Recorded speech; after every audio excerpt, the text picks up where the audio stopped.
She tossed the money across the polished oak table like I was some beggar.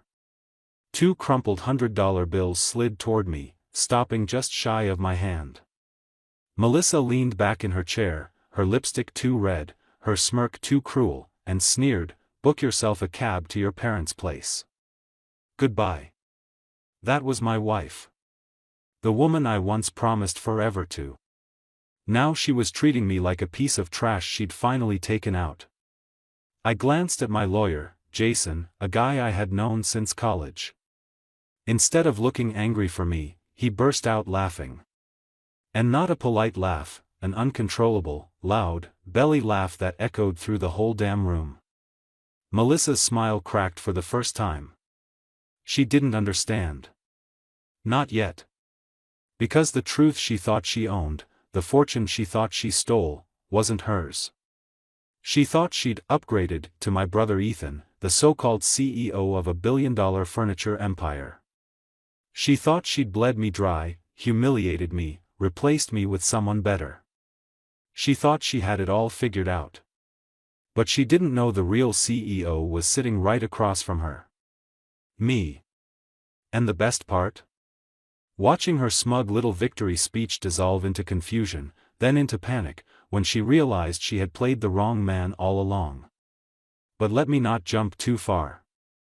If you want to understand how we ended up in that room, with my wife throwing cash at me like I was some cab driver she dismissed, you need to hear how it all unraveled. Because this wasn't just about betrayal. This was about lies layered so deep, even I almost believed them. It started long before that settlement. Melissa had always been intense. Beautiful, yes. Smart, yes. But underneath, she was venom disguised in silk. When she wanted something, she didn't ask. She took. And for years, I thought that drive was a good thing. I thought it meant she cared about building a future with me. What a joke. I began noticing the cracks 6 months before the divorce papers hit my doorstep. She grew colder at home, short answers, eyes always on her phone, late nights out with excuses so thin I could see right through them. Girls' night, she'd say, but come back smelling like whiskey and cologne that wasn't mine. Spa day, she'd explain, but her credit card bill showed charges at restaurants and hotels. Still, I played dumb. Why? Because I loved her. Or maybe because I was scared of what I'd find if I dug too deep. The moment everything snapped into place, though, was brutal. It was a Friday night. I came home late from the office, tie still around my neck, stomach growling. The house smelled of vanilla candles, Melissa's go-to trick whenever she wanted to stage some fake version of romance. But she wasn't waiting for me. She was on the patio, with Ethan. My brother. The golden boy.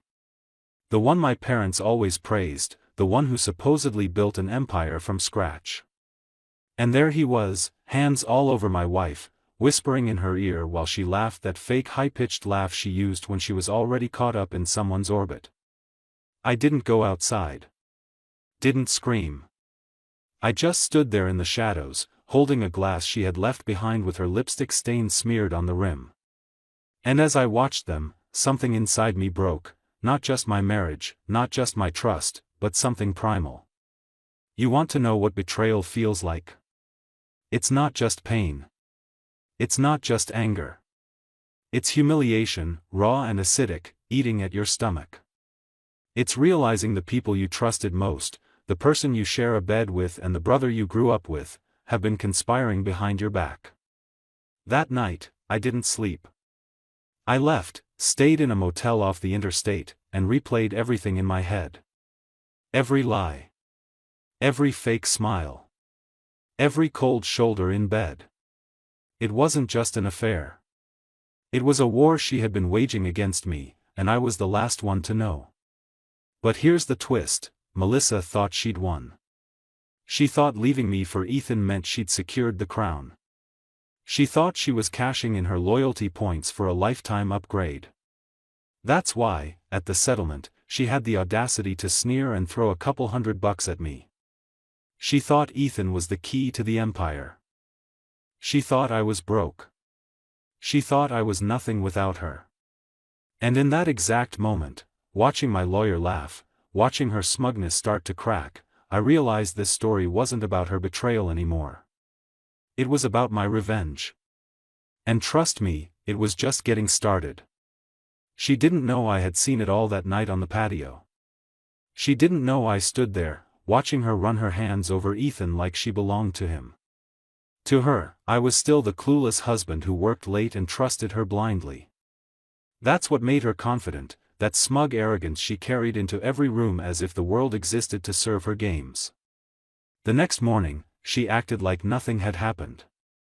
She poured me coffee, kissed me on the cheek, asked about my schedule. It was almost laughable. I studied her every move, every glance at her phone, every fake smile. I wasn't looking at my wife anymore, I was staring at a stranger wearing her skin. I started noticing things I had ignored before. The diamond bracelet she wore to dinner with friends, Ethan's taste, not mine. The sudden business meetings she claimed to have, even though she hadn't worked a real job in years. The whispering phone calls on the balcony, the way she'd lower her voice but let just enough of her laughter leak through to stab me in the chest. She wasn't even trying to hide it anymore. And yet, when I finally asked her about her late nights, she turned it around on me. "You're paranoid, Daniel. You've been working too much, maybe you need rest." She looked me dead in the eye, all calm, all fake tenderness, and made me question my own sanity. That's the kind of woman Melissa was, a liar so skilled she could stab you and then make you apologize for bleeding. I knew I had to stop playing dumb. So I started digging. Phone records. Bank statements. I wasn't sloppy about it, I knew Melissa would catch me if I wasn't careful. But I didn't need much. A few nights later, the truth hit me harder than anything. A hotel receipt. 2 nights. A suite booked under Ethan's corporate card, but signed in Melissa's handwriting. That was the nail in the coffin. I sat on the edge of the bed, staring at that receipt, my chest burning. This wasn't suspicion anymore. This was proof. Proof that my wife wasn't just unfaithful, she was invested. And proof that my brother, the man who toasted me at my wedding, was the one sharing my wife's bed behind closed doors.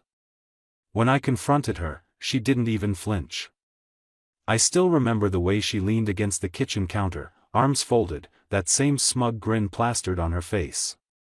"So what if I did?" "You're boring, Daniel. You live like a middle-class drone while Ethan actually knows how to take care of me. You should thank me for not telling you sooner, you wouldn't have been able to handle it." Those words cut deeper than the affair itself. She wasn't sorry. She wasn't ashamed. She was proud.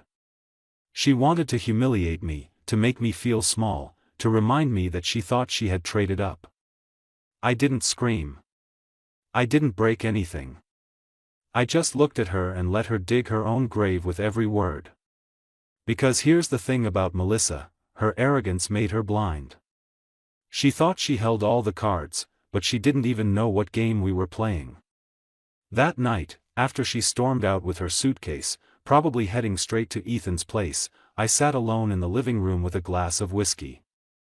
My whole life had just detonated, and yet, beneath the rage and heartbreak, something new stirred inside me.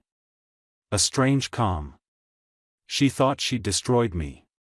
She thought she'd stripped me of dignity, of money, of power. She thought she'd humiliated me into crawling back to nothing.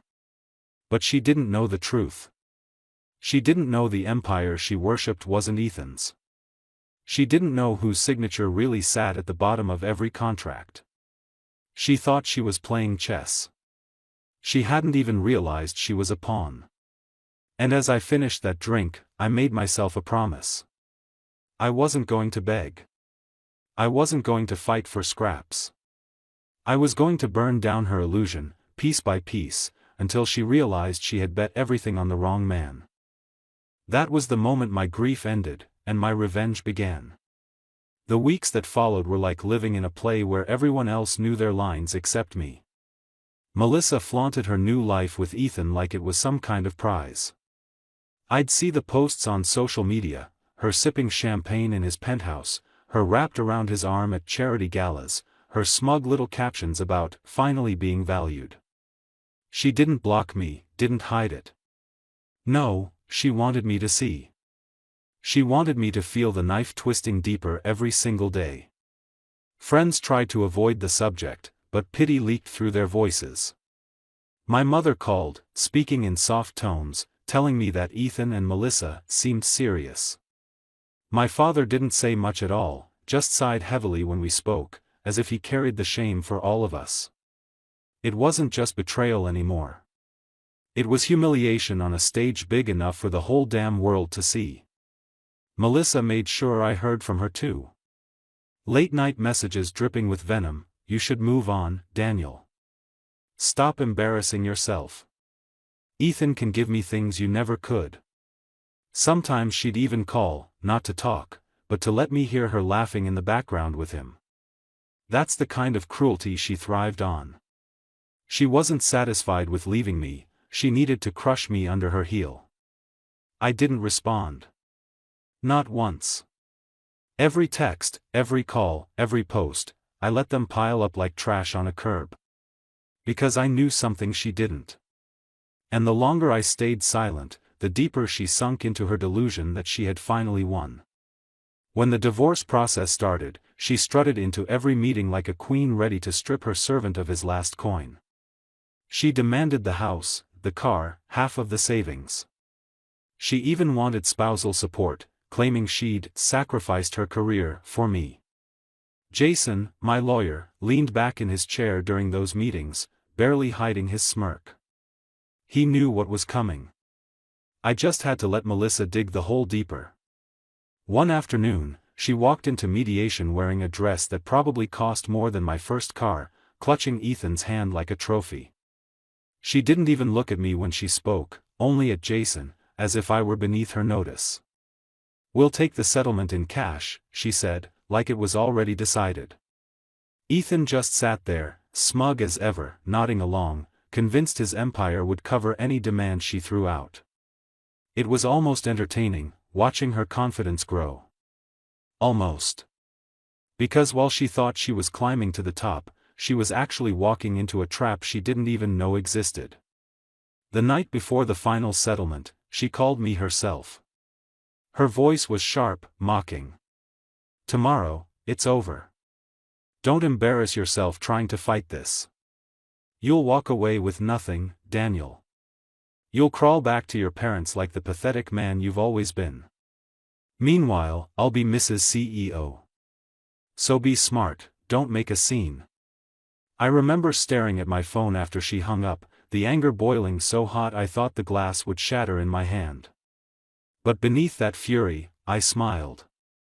Because tomorrow, she'd learn the truth. The next day, the room was tense before anyone even spoke. Melissa walked in like a movie star, Ethan at her side, her perfume filling the air like poison. She dropped her designer bag on the table, slid into the chair across from me, and crossed her legs with deliberate arrogance. Jason glanced at me, his eyes sparkling with anticipation. She didn't waste time. She leaned forward, pulled 2 bills from her bag, and tossed them across the table. "Here. $200. Book yourself a cab to your parents' place. Goodbye, Daniel." Her voice dripped with contempt, her smile wide as she leaned back like she'd just delivered the killing blow. Jason's laughter exploded, loud and uncontrollable, bouncing off the walls of the sterile room. Melissa's face faltered, her smirk twitching into confusion. She looked from him to me, demanding answers. "What the hell is so funny?" That was the first time I spoke in weeks. My voice was calm, steady. "You really think Ethan is the CEO of that empire you've been parading around in?" Her eyes narrowed, but before she could fire back, Jason slid a folder across the table, opening it to reveal the documents, the contracts, the incorporation papers, the signatures. My signatures. Ethan had always been the front, the spokesperson, the golden boy with a perfect smile. But the real power? The real CEO? That had been me all along. Melissa's face drained of color. She looked at Ethan, who suddenly wouldn't meet her eyes. Her lips parted, searching for words, but none came. For the first time since this nightmare began, she was speechless. And in that silence, I felt the weight of her betrayal lift, not because it didn't hurt anymore, but because I had finally taken back control. She thought she'd destroyed me. She thought she'd stolen everything. But she had been sleeping with a man who wasn't half as powerful as she believed. And now, it was my turn to watch her world collapse. Melissa's shock lasted only a moment before the venom came back into her eyes. She wasn't the type to admit defeat, not even when the evidence was sitting right in front of her. She pushed the folder away, her nails tapping against the table, and let out a laugh that was more like a snarl. So what? You think this changes anything? You're still pathetic, Daniel. You always will be. Paperwork doesn't make you a man. Ethan does things you never could. I didn't answer. Jason leaned forward, smirking like he was watching a stage play unfold exactly as scripted. Ethan, though, he looked like a kid caught stealing from a candy store. His shoulders slumped, his eyes darted everywhere but mine. For once, the golden boy didn't have a speech ready. Melissa grabbed his hand and tried to salvage her performance. Come on, Ethan. We don't need this loser's charity. We've built something real. He can keep his stupid company. But Ethan didn't move.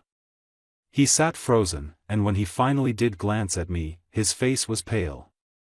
I could almost see the gears turning in his head, the realization that his lavish lifestyle, his penthouse, his endless supply of luxury, all of it had come from me. He wasn't the king. He was a figurehead.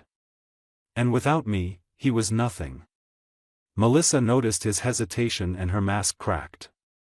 Her grip on his hand tightened, her smile faltered. Ethan, she hissed under her breath, say something. He didn't. That silence was better than any speech. For once, she was alone in her arrogance. Jason closed the folder with a sharp snap. Well, he said, still chuckling, that about settles it. My client retains full control of all assets. Melissa, you leave with whatever's legally yours, which, he flipped another paper, isn't much more than the clothes on your back. And Ethan, he turned his gaze on my brother. You might want to start polishing your resume. Melissa's chair scraped violently as she stood, her face twisted into fury. This isn't over, Daniel. You think you've humiliated me? You think you've won?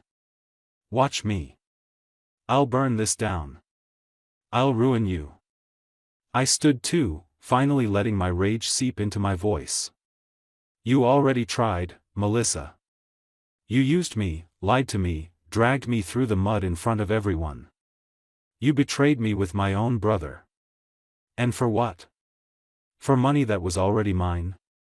For a man who couldn't tie his own shoes without me pulling the strings? You wanted to play games.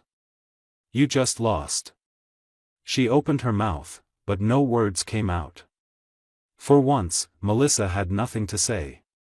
She grabbed her bag, muttered curses under her breath, and stormed out, leaving Ethan sitting there like a man whose entire identity had just crumbled. When the door slammed, Jason finally stopped laughing long enough to clap me on the shoulder. Told you, he said. All you had to do was let her bury herself. But I didn't feel victorious. Not yet. Because as much as Melissa deserved every ounce of humiliation she was choking on, the betrayal still pulsed inside me. I looked at Ethan, my own brother, sitting there like a shell of himself, and I felt the weight of it all. Family wasn't supposed to do this. Brothers weren't supposed to betray brothers. He finally lifted his head, his voice small, almost pathetic. Daniel. I didn't mean for it to go this far. I laughed, bitter and sharp. You didn't mean for it to go this far. You were in my house, Ethan. With my wife. Don't act like this just happened. You chose her. You chose the knife over blood. He tried to protest, but the words died in his throat. He knew there was no excuse, no apology that could erase what he'd done. The silence between us stretched like a canyon, one that couldn't be crossed. When I walked out of that room, I felt like I had been reborn through fire. Melissa thought she had destroyed me, but all she'd done was strip away the illusions. I wasn't weak. I wasn't lost. And I wasn't alone in my pain. There were people watching, people who had seen her arrogance, people who had witnessed the truth. But none of that erased the ache in my chest. Nights were still long, my bed still cold. I still woke up with her voice echoing in my head, still replayed the sight of Ethan's hands on her waist. Betrayal doesn't leave clean scars, it leaves jagged edges that cut you over and over when you least expect it.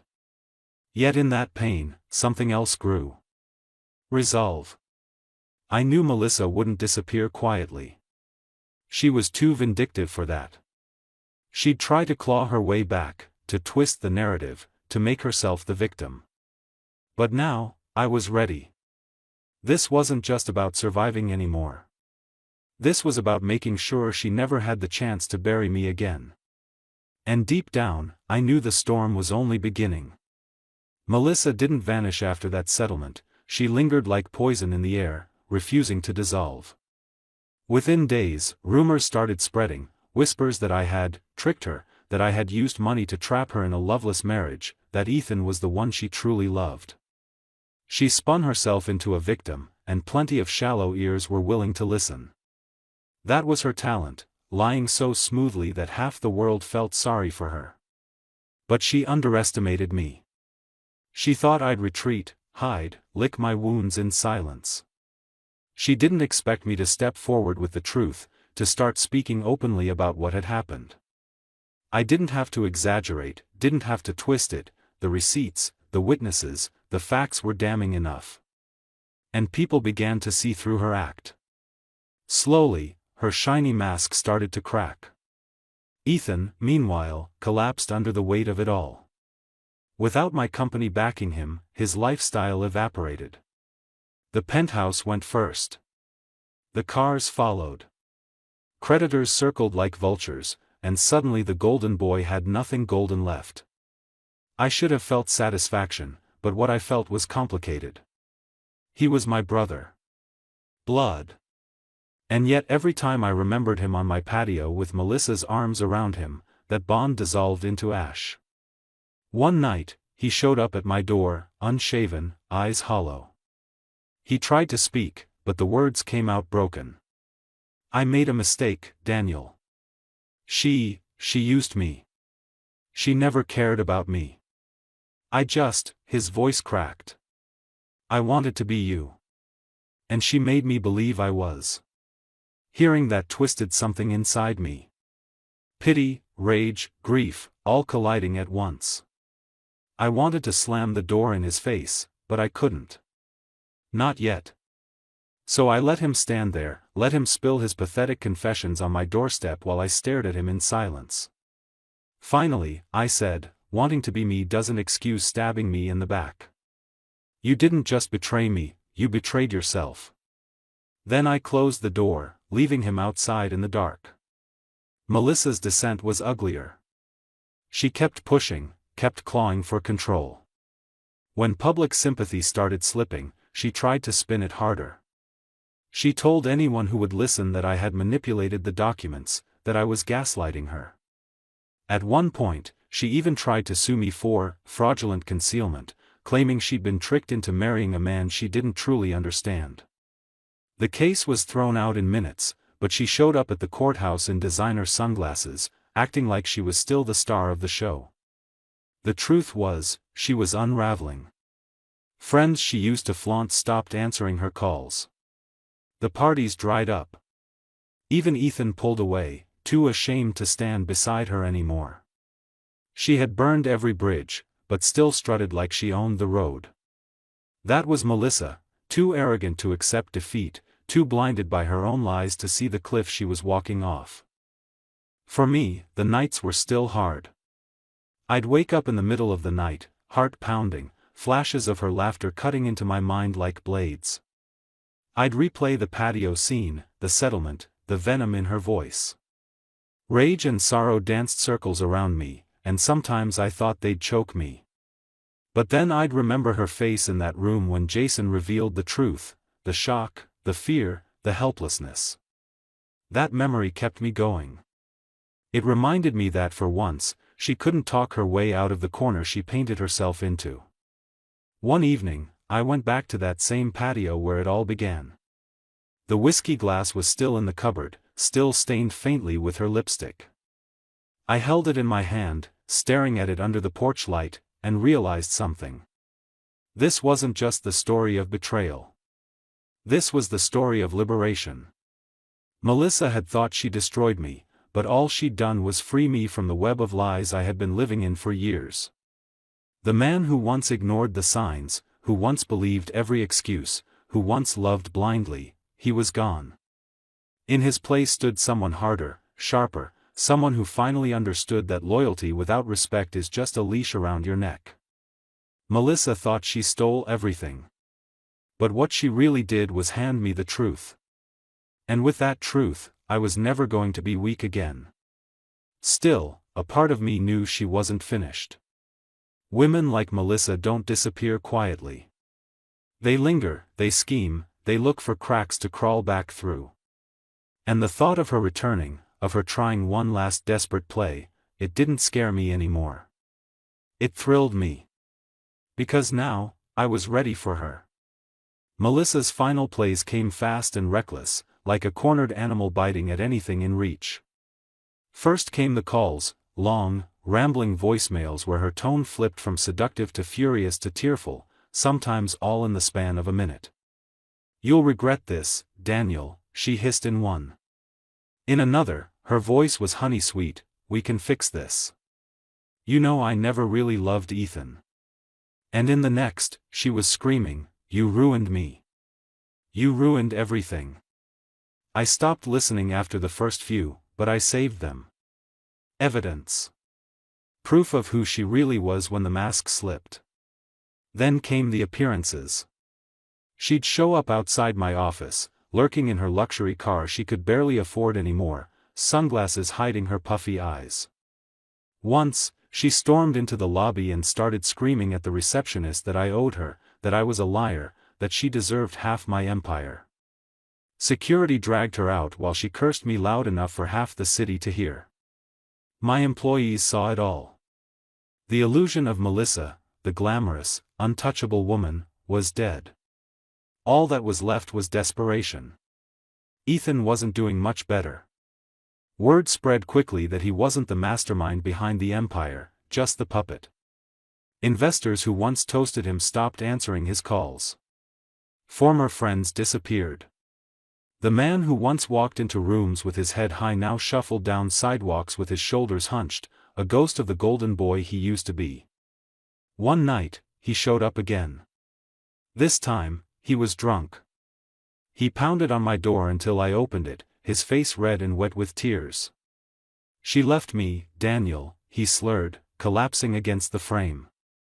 "She said I'm nothing without her. Nothing without you." He laughed bitterly, a sound more broken than amused. "She took what little I had left and vanished." I looked at him, my own brother, destroyed by the very woman he thought would make him whole. For a second, I almost pitied him. But then I remembered the patio. Her laugh. His hands on her waist. And that pity turned to ice. "You made your choice," I said quietly. "And now you get to live with it." I shut the door while he slid down against it, his sobs muffled by the wood between us. Melissa wasn't gone, though. A week later, I received a letter. Handwritten. That surprised me. Melissa was never the sentimental type. Her words were messy, desperate scratches across the page. She blamed me for everything, claimed I had ruined her chance at happiness, begged for one more meeting. She wrote about how we still had history, how she could make it up to me if I'd just give her another chance. I burned it without finishing the second page. The truth was, I was tired. Tired of her lies, tired of the poison she carried, tired of letting her name live rent-free in my head. She wasn't just my ex-wife anymore. She was a lesson carved into me, a scar I'd carry but never again allow to control me. One evening, I drove out to the lake where I used to go as a kid. The water was still, the air sharp with the scent of pine. I sat there on the hood of my car, staring at the horizon, and for the first time in months, I felt peace. Not happiness, not joy, but peace. Melissa had taken my trust, Ethan had taken my loyalty, but neither of them could take away the man I had become through the fire they lit. The betrayal had hardened me, but it hadn't broken me. It had stripped me down to the truth, that I had given too much of myself to people who didn't deserve it. That loyalty, when wasted on the wrong people, turns into chains. And that sometimes the cruelest betrayal is also the greatest gift, because it forces you to see reality clearly. Melissa thought she stole a fortune. She thought she destroyed me. But the truth is, she gave me something far more valuable, freedom. As I sat there by the lake, the sun dipping below the horizon, I made a silent vow. Never again would I let someone like her close enough to cut me. Never again would I hand over my trust so cheaply. If there's one thing I'd tell anyone listening to my story, it's this: pay attention. Don't ignore the signs. Don't let love blind you to disrespect. Because sometimes the person lying beside you is the same one sharpening the knife. And if you do get betrayed, don't break. Don't crawl. Stand. Because the sweetest revenge isn't screaming, it isn't fighting, it's surviving. Thriving. Living so well that the people who tried to bury you have to choke on the sight of your strength. Melissa is gone now. Ethan is gone too. And me? I'm still here. Stronger. Sharper. Wiser. And for the first time in years, finally free. Freedom didn't come all at once. At first, it felt hollow, like standing in an empty house where every wall still echoed with her voice. The bed was mine again, but it was too big. Meals were quiet. Silence stretched into the corners of my life where arguments used to live. That's the part people don't talk about. Betrayal doesn't just rip your heart out, it rearranges your whole world, and you have to learn how to walk through the ruins without tripping on the pieces. But slowly, I adjusted. The quiet stopped feeling like punishment and started feeling like peace. I could breathe without waiting for another lie to hit me in the face. I could sit in my own home without wondering who she was texting, or why she was late, or whether the smile she gave me was real or rehearsed. The calm was strange at first, but then it became addictive. There were still nights where the anger tried to crawl back in. Nights where I pictured Ethan's hands on her waist, or her eyes flashing with cruelty at that settlement, or the way she said, "You're boring, Daniel." I'd lie awake, clenching my fists, replaying everything I should have said, everything I could have done differently. But then I'd remind myself, it wasn't me who failed. It wasn't me who broke promises. It wasn't me who betrayed. That realization became my anchor. I didn't lose a wife. I lost a parasite. I didn't lose a brother. I lost a fraud.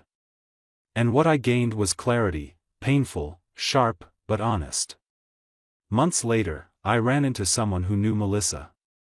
She told me Melissa was drifting from city to city, chasing money, chasing attention, never staying long in one place.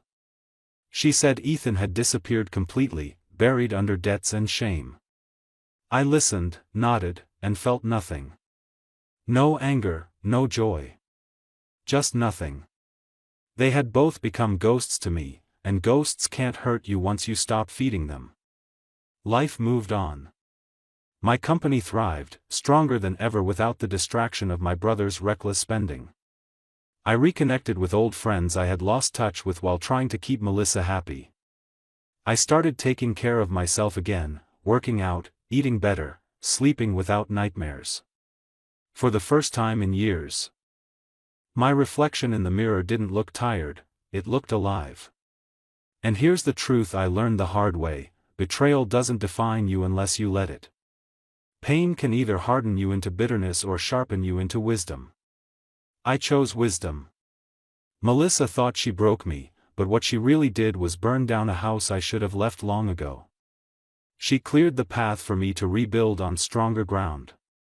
If anyone ever finds themselves in my shoes, here's what I'd tell them: don't waste time chasing answers from people who thrive on lies. Don't beg for honesty from mouths that only know manipulation. Don't let their betrayal convince you that you're unworthy. Their choices are their reflection, not yours. And most importantly, don't let revenge be your only fuel. Yes, it's sweet to watch the liar choke on their own downfall, but the real victory is living well, moving forward, and refusing to let their poison dictate your future. Melissa once told me I was boring. That I lived like a middle-class drone while she deserved a king. She was right about one thing: I wasn't her king. I was her mirror, showing her the emptiness inside herself. And she couldn't stand it. Now, when I think of her, I don't feel hate. I feel gratitude. She showed me exactly what I don't want, exactly what I will never accept again. She taught me that love without respect is a cage, and that loyalty given to the wrong person is just another word for self-destruction. I'm not saying the scars are gone. They'll always be there. But scars aren't weaknesses, they're reminders. They remind me that I survived, that I walked through betrayal and came out standing. So if she ever walks back into my life, if she ever tries to claw her way back, she'll find nothing left to take. Because the man she tried to bury doesn't exist anymore. All that's left is me. And that's enough.